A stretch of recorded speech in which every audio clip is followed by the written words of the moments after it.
Guys, welcome back to my channel we learn hub. आज एक मैं इंटरेस्टिंग सा टॉपिक लेके आई हूँ, ऑडिट के बहुत सारे रिक्वेस्ट आए थे कि ऑडिट पे वीडियो लेक्चर्स बनाइए। तो मैंने ऑडिट के कुछ इंपॉर्टेंट चैप्टर्स देखे हैं और उस पर मैंने वीडियोस बनाया है। पूरा ऑडिट तो कवर नहीं करूंगी, बट हाँ कुछ इंपॉर्टेंट टॉपिक्स है जिसमें शॉर्ट एग्जाम्स में आते हैं क्वेश्चन, वो सारे मैंने कवर करने की ट्राई किए हैं। अगर आपको ये लेक्चर अच्छा लगा तो please don't forget to like, share and comment, and if you have not subscribe to my channel please subscribe it.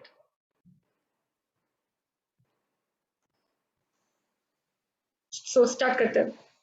मैंने चैप्टर लिया है फर्स्ट, कंपनी ऑडिटर। ठीक है, कंपनी ऑडिटर में पहला हम सेक्शन इस पे डिटेल स्टडी करेंगे, section number 139, that is appointment of auditor. Auditor को अपॉइंट क्यों करते हैं हम, कि वो सब कुछ चेक करे कि हमारे सब कुछ बराबर है कि नहीं, हमारी कंपनी जो रन कर रही है वो हम proper rules and regulation follow कर रहे हैं कि नहीं, सारे डाटा मेंटेन रख रहे हैं कि नहीं, टैक्स प्रॉपर्ली पे कर रहे हैं कि नहीं, सारी इंफॉर्मेशन हम बुक्स में रिकॉर्ड कर रहे हैं कि नहीं। ये ऑडिट का फंक्शन रहता है कि प्रॉपर सब कुछ एग्जामाइन करना कि सब बराबर है कि नहीं, एंड रिपोर्ट सबमिट करता है वो, right. Appointment of auditor section 139(1) subsection 1, appointment of auditor at AGM, annual general meeting. AGM को फुल फॉर्म है एनुअल जनरल मीटिंग। ये सेक्शन 139 सबसेक्शन 1 कहाँ एप्लीकेबल होता है, applicability. This provision is applicable to all the companies. कौन सी? All company, सारे type की कंपनीज, वेदर पब्लिक और private, whether having share capital और नॉट, शेयर कैपिटल हो या ना हो, लिस्टेड हो या नहीं हो लिस्टेड हो, irrespective of is paid up share capital और बोरिंग। ठीक है, हर एक कंपनी पे ये अप्लाई होता है, प्राइवेट हो, पब्लिक हो, शेयर कैपिटल हो नहीं हो, लिस्टेड हो अनलिस्टेड हो, कोई एक शेयर कैपिटल का कोई लिमिट भी नहीं है कि आपको कितना रखना है कितना नहीं, हर जगह अप्लाई होगा, एक्सेप्ट कुछ एक्सेप्शन है इसकी। कहाँ अप्लाई नहीं होता है? गवर्नमेंट कंपनीज पे ये अप्लाई नहीं होता है। एनी अदर कंपनी ओन्ड और कंट्रोल बाय डायरेक्टली और indirectly by central government, one और more state government, partly by central government, partly by one और मोर स्टेट गवर्नमेंट, राइट। कहाँ ये अप्लाई नहीं होता है? गवर्नमेंट कंपनीज पे, एनी अदर कंपनी ओन्ड और कंट्रोल डायरेक्टली और indirectly by central government, one और मोर स्टेट गवर्नमेंट, वन और more state government, partly by central government और partly by state government, right. Easy था ये। कैसे अपॉइंटमेंट होगा इनका और कैसे रीअपॉइंटमेंट होगा ये ऑडिटर्स का, right. Every company shall at the first annual general meeting, पहली जब एजीएम बैठेगी, कंपनी की फर्स्ट एजीएम बैठेगी, हम एक इंडिविजुअल और फर्म को अपॉइंट करेंगे एज अ ऑडिटर, राइट। ये अपना सीट कहाँ तक होल्ड करेगा? 5 years, मतलब कंक्लूजन ऑफ 6th मीटिंग। जब हम 6th मीटिंग का कंक्लूजन करते हैं तब तक ये अपनी पोजीशन होल्ड करके रखता है, right. 6th AGM, and thereafter till the conclusion of every 6th meeting, the manner and position and selection of auditor by the member of the company at such meeting shall be such as may be prescribed. क्या होना चाहिए? ये हर हर first AGM में auditor appoint होगा और ये कब तक रहेगा? 6th एजीएम तक, बराबर। 6th एजीएम का जैसे ही कंक्लूजन आएगा, नया ऑडिटर हम अपॉइंट करेंगे, वो वापस ऐसे ही चलता रहेगा, ये रूल ऐसे चलता रहेगा, appointment reappointment, appointment reappointment, right. Manner कैसे हम अपॉइंट करेंगे इन्हें? Provided that company shall place the matter relating to such appointment for rectification by member at every annual general meeting. हम क्या करेंगे? कंपनी जिन्होंने भी जो भी रखा है कि किसे हमें अपॉइंट करना है, किसे नहीं अपॉइंट करना है, सारा रेटिफाई करने के लिए, एक बार वेरीफाई करवाने के लिए हमें किसके पास देना है? हम सारे मेंबर्स को दे देंगे एजीएम में कि सब चेक कर लो, सब बराबर कर रहे हैं कि नहीं हम, बराबर। Provided further that before such appointment is made the written consent of the auditor of such appointment. सीधी सी बात है, हम जिसे अपॉइंट कर रहे हैं उनका कंसेंट भी होना चाहिए कि वो अपॉइंट हो रहे हैं, वो अपनी मर्जी से अपॉइंट हो रहे हैं, कहीं पे भी हम उन पे प्रेशर नहीं डाल रहे हैं। Certificate from him is that appointment is made shall be in accordance with the condition as may be prescribed and shall be obtained from the auditor. क्या होना चाहिए? एक सर्टिफिकेट होना चाहिए और एक रिटन कंसेंट होना चाहिए जिसमें सारे रूल्स एंड रेगुलेशंस लिखे होंगे कि ये कंडीशंस हम फॉलो कर रहे हैं और हम यहाँ पे एज अ ऑडिटर अपॉइंट हो रहे हैं, right. Company auditor provided also that the certificate shall also indicate whether the auditor satisfy the criteria of 141. Section 141 क्या बोलता है कि सेक्शन 141 की क्राइटेरिया सारे फॉलो कर रहा है कि नहीं, फुलफिल कर रहा है कि नहीं।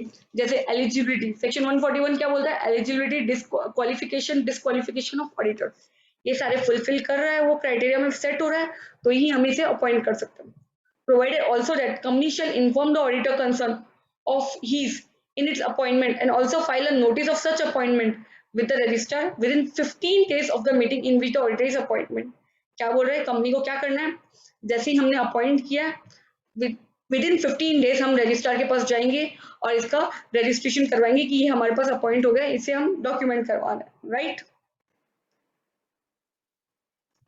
सेक्शन 139(1) कंप्लीट हुआ। Section 139 subsection 2 rotation of auditor. हम एक सीधी सी बात है, हम एक ही ऑडिटर को बार बार अपॉइंट नहीं कर सकते क्योंकि इसमें ये follow why we do rotation of auditor, just because कि कहीं पे भी कुछ भी फ्रॉड ना हो, हम इसे भी कुछ पैसे खिला के एक अपनी तरफ ना कर ले, इसलिए हम बार बार चेंज करते रहते हैं। इससे क्या होगा, लॉयल्टी और कहीं पे भी फ्रॉड मेंटेन नहीं रहेगा, फ्रॉड नहीं होगा, सब कुछ क्लियर रहेगा, right. Rotation of auditor, applicability of concept of rotation of auditor, कहाँ कहाँ अप्लाई होता है ये concept of rotation of auditor. The concept of rotation of auditor is applicable to listed companies, all unlisted public companies, where having paid up share capital of 10 crore or more. कहाँ पे apply होगा, listed companies में होगा, unlisted public companies में होगा जिनका share capital 10 crore और मोर होगा, प्राइवेट कंपनीज में होगा जिनका शेयर कैपिटल 50 करोड़ और मोर होगा, all the company having public borrowings from financial institution, banks, public deposit of ₹50 crore और मोर। वेरी इजी, मैं इसको बताती हूँ अपने वे में। पहले तो किस पे होगा, लिस्टेड कंपनीज पे होगा, राइट। अनलिस्टेड पब्लिक कंपनीज पे भी होगा जिनका शेयर कैपिटल क्या हो 10 करोड़ और मोर पे हो, प्राइवेट लिस्टेड कंपनीज पे, प्राइवेट लिमिटेड कंपनीज पे भी होगा जिनका शेयर कैपिटल 50 करोड़ और मोर हो, और पब्लिक सारी कंपनियों पे अप्लाई होगा जिनका public borrowing financial institution bank से कितना हो 50 करोड़ और मोर हो, राइट। बहुत इजी और बहुत ही इंपॉर्टेंट है, इस पे एमसीक्यूज बन सकते हैं, इस पे डायरेक्ट क्वेश्चंस फॉर्म हो सकता है, तो ये सारे लिमिट्स ध्यान से पढ़िएगा। This section is not applicable to OPC and small companies. What is OPC, 1% company, इस पे अप्लाई नहीं होगा, स्मॉल कंपनीज पे अप्लाई नहीं होगा। मैनर ऑफ रोटेशन, कैसे होगा ये रोटेशन, ये कॉन्सेप्ट कैसे अप्लाई होता है ये चेक करता हूँ। अगर ऑडिटर क्या है, इंडिविजुअल है, और अगर ऑडिटर फर्म है तो दो अलग अलग केस आएंगे। फर्स्ट केस में क्या होगा, अगर ऑडिटर इंडिविजुअल है, no individual shall be appointed और reappointed as auditor for more than 1 term of 5 consecutive year. मतलब क्या, 5 साल उसके कंप्लीट हो गए, बस उसके बाद उसको रीअपॉइंट नहीं कर सकते हम। An individual auditor who has completed his term shall not be eligible for reappointment as auditor in the same company for 5 years from the completion of his term। 5 years का कहाँ आ जाएगा, ब्रेक आ जाएगा यहाँ पे। 5 साल के लिए वो ऑडिट हुआ, अपॉइंट हुआ था, राइट, फिर नेक्स्ट 5 years के लिए उसको ब्रेक मिलेगा, फिर वापस अपॉइंट हो सकता है, गेट इट। अगर क्या हुआ, ऑडिटर क्या है, फर्म है, no audit shall be appointed और reappointed as auditor for more than 2 term of 5 consecutive, 5 साल, फिर वापस 5 साल के लिए अप्लाई होगा, फिर बाद में वापस 5 साल का इसको क्या हो जाएगा, ब्रेक मिलेगा, फिर वापस इसको हम वापस 5 के 2 टर्म के लिए अप्लाई कर सकते हैं। इन शॉर्ट मैं बताती हूँ, 10 साल के लिए अप्लाई अपॉइंट होगा, 5 साल का ब्रेक, फिर वापस 10 साल के लिए अपॉइंट हो सकता है, कौन, firm. In case of individual क्या होगा, 5 साल के लिए अपॉइंट होगा, 5 साल का ब्रेक मिलेगा, 5 साल के लिए अपॉइंट होगा, 5 साल का ब्रेक मिलेगा। और फर्म की इसमें क्या होगा, 10 साल के लिए अप्लाई होगा, 5 साल के लिए ब्रेक मिलेगा, 10 साल के लिए अप्लाई होगा, 5 साल के लिए ब्रेक मिलेगा, clear. Restriction of other audit firms having common partners, yes, एक और यहाँ पे प्रॉब्लम हो सकती है, अगर वही ऑडिटर कहीं पे पार्टनर है तो क्या हम वो कंपनी को अपॉइंट कर सकते हैं। An audit firm having one और more common partner of the other audit firm whose tenure has expired, just expired हुआ है, shall not be appointed as an auditor of the company for a period of 5 years। क्या बोल रहे हैं, अगर यही auditor के साथ अभी हमने 5 साल का कोर्स कंप्लीट किया है और दूसरी कंपनी के पास जा रहे हैं, उसी में सेम पार्टनर है, तो हम उसे अपॉइंट नहीं कर सकते हैं, 5 साल के लिए ब्रेक मिलना चाहिए 5 years का, राइट। टाइम पीरियड और time period for compliance of existing companies, हर एक कंपनी को या फिर जैसे ही शुरू हो रही है तब ये कंप्लाई करना है ये सेक्शन। अगर ये सेक्शन बाद में आ रहा है और कंपनी स्टार्ट पहले ही हो गई है तो within 3 years from the date of commencement of this act हमें ये कंप्लाई करना है, ये सारे रूल्स एंड रेगुलेशन फॉलो करना है, राइट। ये सेक्शन हमें अप्लाई करना है हमारी कंपनी पे। Right of removal of the और resignation not affected, right of removal or resignation expiry of term is not affected by section 139(2). yes, हमारा 5 years वाला 10 years वाला जो भी रूल था वो अप्लाई नहीं होगा रिमूवल और रेजिग्नेशन पे, right. Section 139 subsection 3 provision with reference to rotation may be imposed by members. क्या बोलना चाहता है, members of the company may resolve to provide that in the audit firm appointed by it, the auditing partner and his team shall be rotated at such interval as may be resolved by the members। जैसे members बताएंगे वो interval में ये सब rotate होते रहेंगे, right. The audit shall be conducted by more than one auditor. एक जरूरी नहीं कि एक ऑडिटर ही ऑडिट कंडक्ट करेगा, एक से ज्यादा भी कर सकते हैं। सेक्शन 139 सबसेक्शन 4 सेंट्रल गवर्नमेंट में by rules prescribe the manner of rotation of the auditor. Central government भी रूल्स प्रिस्क्राइब कर सकती है कि कौन से वे में रोटेट होंगे auditors. Section 139(5) appointment of subsequent auditor in case of government companies. Subsequent auditors मतलब जो फर्स्ट ऑडिटर के बाद जो अपॉइंट होता है उसे बोलते हैं सब्सिक्वेंट ऑडिटर्स। कहाँ पे अप्लाई होगा ये section, section 139 subsection 5 government company पे, एनी अदर कंपनी ओन्ड और कंट्रोल डायरेक्टली और indirectly by central government, any state government और governments, partly by central government और पार्टली बाय वन और more state government, right. Appointment और reappointment of auditors, इन्हें appoint कैसे करेंगे हम, जो ऊपर सारी कंपनीज बताई गई है हमें, सेंट्रल ऑडिटर जनरल इसे कैसे अपॉइंट करेगा, within 180 days of the commencement of financial years हम इन्हें अपॉइंट करेंगे, राइट। टेन्योर कितना रहेगा, conclusion of annual general meeting. The auditor shall hold the office till the conclusion of annual general meeting. Section 139 subsection 6 and section 139 subsection 7 appointment of first auditor. How we will appoint the first auditor, manner of appointment of first auditor. Case 1 section 139(7) पहले पढ़ते हैं हम क्या बोलता है ये। Government company और any other company owned by और कंट्रोल डायरेक्टली और इनडायरेक्टली बाय सेंट्रल गवर्नमेंट और बाय एनी स्टेट गवर्नमेंट और गवर्नमेंट और partly by central government, partly by one और more state government. The first auditor shall be appointed by CAG, controller auditor general, right, of India within 60 days from the date of registration of the company. The first auditor shall appoint by the CAG of India within 60 days from the date of registration. जैसे ही company registered होगी हमें 60 days के अंदर अंदर हमें first auditor appoint कर देना है। In case the CAG of India does not appoint such auditor within the said period, मतलब वो 60 days में अगर CAG अपॉइंट नहीं करता है तो बोर्ड ऑफ डायरेक्टर्स अपॉइंट करेगा। कितने टाइम में, नेक्स्ट 30 days के अंदर, राइट। फर्स्ट 60 days के अंदर CAG अपॉइंट करेगा। अगर CAG अपॉइंट नहीं कर सकता है, नहीं कर पा रहा है, तो हम नेक्स्ट 30 days के अंदर अंदर बोर्ड ऑफ डायरेक्टर्स अपॉइंट करेंगे। In case of failure of board to appoint, board of directors भी अगर फेल हो जाते हैं उसको अपॉइंट करने में, such auditor within such next 30 days it shall inform the members of the company who shall appoint such auditor within 60 days of the extraordinary general meeting. चलो इसको मैं एकदम सम अप करके easily बताती हूँ क्या बोलना चाहता है ये case.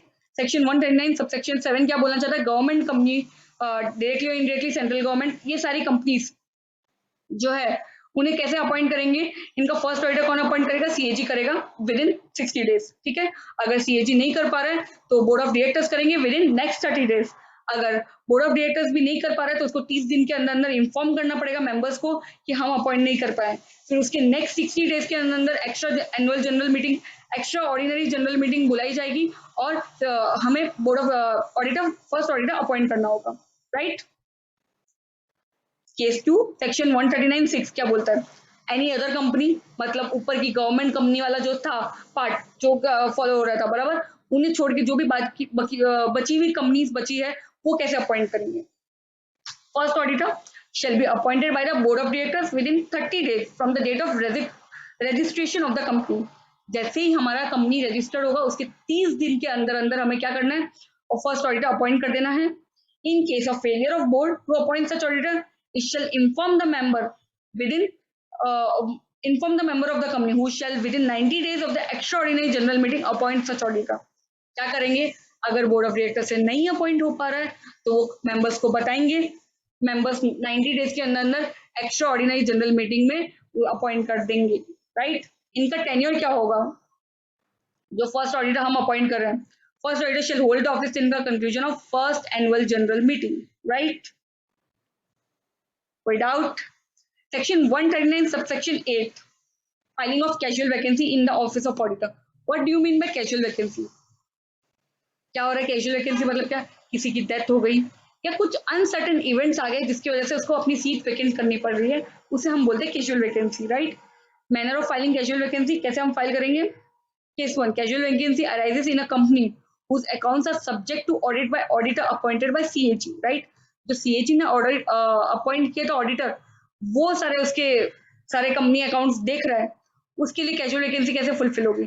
Such casual vacancy shall be filled within 30 days by CAG, क्योंकि CAG ने अपॉइंट किया था तो CAG उसे अपॉइंट वापस कैजुअल वैकेंसी को भी फिल करेगा within 30 days। In case अगर CAG नहीं कर पा रहा है 30 डेज के अंदर, तो board of directors next 30 days में इसको फुलफिल कर देंगे, वो सीट को कंप्लीट कर देंगे, राइट? अपॉइंट कर देंगे नए ऑडिटर्स को। Case 2, casual vacancy arises in any other company, अगर कोई और कंपनी में हो रहा है, such casual vacancy shall be filled by within 30 days by board of directors, अगर बोर्ड ऑफ डायरेक्टर्स से नहीं हो पा रहा है।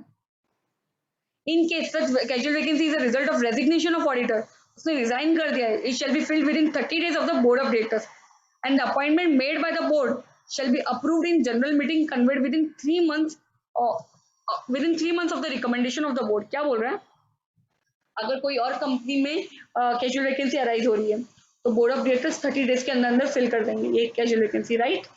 अगर कैजुअल वैकेंसी रेजिग्नेशन की वजह से आई है तो 30 डेज के अंदर बोर्ड ऑफ डायरेक्टर्स करेंगे and the appointment made by the board, जो बोर्ड ऑफ डायरेक्टर्स जो अपॉइंटमेंट कर रहे हैं शैल बी अप्रूव्ड, या अप्रूव होना चाहिए जनरल मीटिंग में। ये कब होगी general? Conveyed with in 3 months of the recommendation of board, जैसे ही बोर्ड बताएगा वो रिकमेंडेशन में हम एक मीटिंग रखेंगे 3 months के अंदर अंदर, उसमें अप्रूव हो जाना चाहिए, तभी हम उसका अपॉइंट कर सकते हैं, राइट? इसका टेन्योर कब तक रहेगा? Any auditor appointed to fill the casual vacancy shall hold the office till the conclusion of next AGM. कब तक होना चाहिए? जब तक नेक्स्ट एजीएम नहीं आता है तब तक इसका अपॉइंटमेंट रहना चाहिए, right? Section 139(9) and section 139 subsection 10, reappointment of retiring auditor. Retiring auditor को हम कब कब रीअपॉइंट कर सकते हैं? Reappointment of retiring auditor, section 139 subsection 9, a retiring auditor may be reappointed at an AGM annual general meeting if he is not disqualified for reappointment। अगर वो disqualified नहीं है, he has given the company a notice in writing that his unwillingness to be reappointed। हाँ, अगर वो unwillingness नहीं बताया, उसने unwillingness का अपॉइंटमेंट का नहीं दिया नोटिस, तो हम उसे अपॉइंट कर सकते हैं, मतलब उसका कंसेंट है।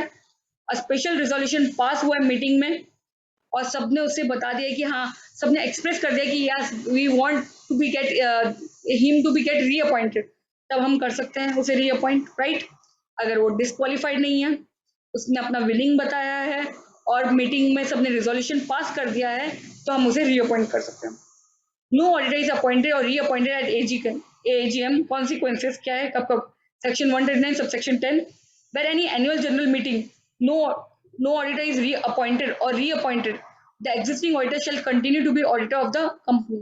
Exactly, अगर किसी को भी हमने अपॉइंट नहीं किया है, रीअपॉइंट नहीं कर पाए हम, तो क्या करेंगे? जो एग्जिस्टिंग ऑडिटर है वही कंटिन्यू करेगा हमारे कंपनी का ऑडिटर, जब तक हम दूसरा नहीं कर पा रहे हैं। Got it? सो यहाँ पे कंप्लीट होता है सेक्शन 139 का पूरा सीरीज। सेक्शन 139 1 2 3 4 5 6 7 8 9 10 पूरा मैंने कवर किया है डिटेल में। अगर आपको ये लेक्चर अच्छा लगा है तो please don't forget to like share and comment. बहुत कम लाइक्स आ रहे हैं तो प्लीज मोटिवेट कीजिए, थोड़ा लाइक करके सब्सक्राइब कीजिए चैनल, और इन्हें जितना शेयर कर सकते हैं स्टूडेंट्स के साथ शेयर कीजिए। मैं आ रही हूँ नेक्स्ट मैं लेके आऊंगी सेक्शन 140 141, ये पूरा सीरीज में लेके आऊंगी सेक्शन 139 140 का। होप आपको ये लेक्चर अच्छा लगा हो। Thank you.